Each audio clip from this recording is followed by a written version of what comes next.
Hello, my name is Michael Crill, and I am a doctoral history student at Liberty University. My focus is primarily on the Gilded and Progressive era, with a focus on political biography. I am working toward writing my dissertation on the legal career of William Howard Taft, but along with that I've done a number of papers and projects looking at other aspects of that era, particularly the election of 1912. So for this paper, I decided to look at specifically the party platforms of 1912. It's often seen as a very progressive oriented election, with progressive issues being the primary focus of the parties and candidates. And I wanted to look at the platform documents using textual analysis to explore what they really show about the priorities of the parties, and if the parties themselves were really pushing progressive ideas through their campaign and their party documents. So I primarily looked at the platform documents themselves, but I also looked at accounts from the conventions, personal accounts, letters written by the presidential candidates, newspaper accounts, all those sorts of documents to try and construct a picture of how the platforms were developed, which is a fairly opaque process. It was primarily done by committees behind closed doors, and then that committee would present the document to the convention. And that was how it worked in both the Republican and Democratic parties. But the people involved in those committees generally did not leave any clear records behind about how that process worked. So I focused more on textual analysis of the documents themselves, and as I mentioned, things that other candidates, the presidential candidates, said about progressivism and their views of the election, and that helped me contrast the views and actions of the presidents, the presidential candidates rather, with the views of the parties as expressed in the party platforms. My primary conclusions that I came to was that the parties themselves were not terribly progressive, and I don't mean that they didn't include progressive issues in their platforms. The Democratic Party certainly did, and the Progressive Party even more so.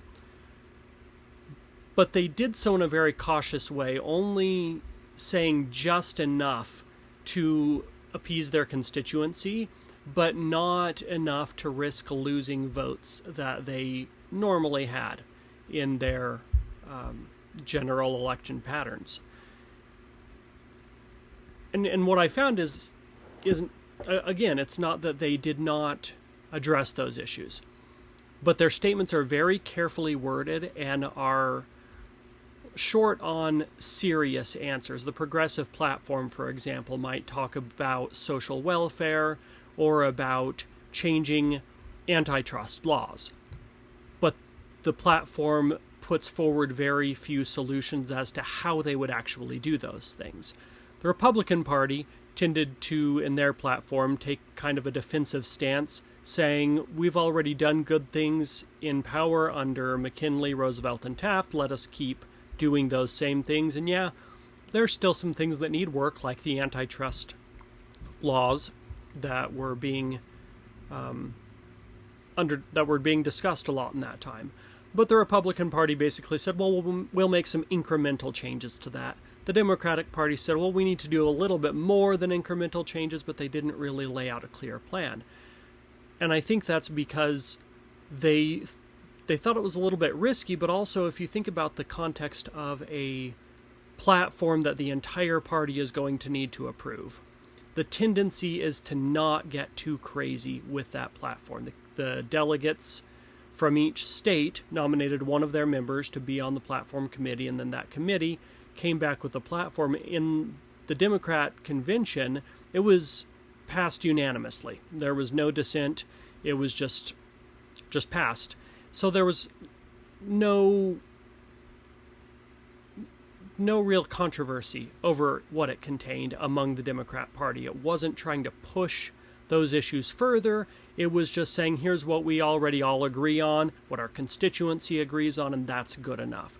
Progressive Party went a little bit further, but my paper primarily used that just to contrast the route taken by the Republican and Democratic parties and how they could have been more progressive. So if I am going to continue this study, I want to get more into what other people said about the platform.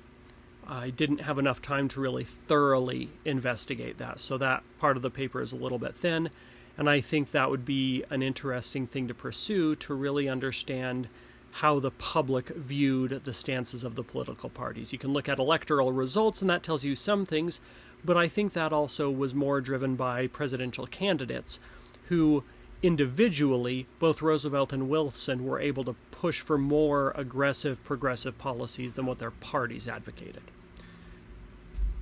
And looking into reactions to their words and their actions, I think would further enrich this line of inquiry and help develop a better understanding of really how the parties as an organization viewed progressive ideals. Thank you.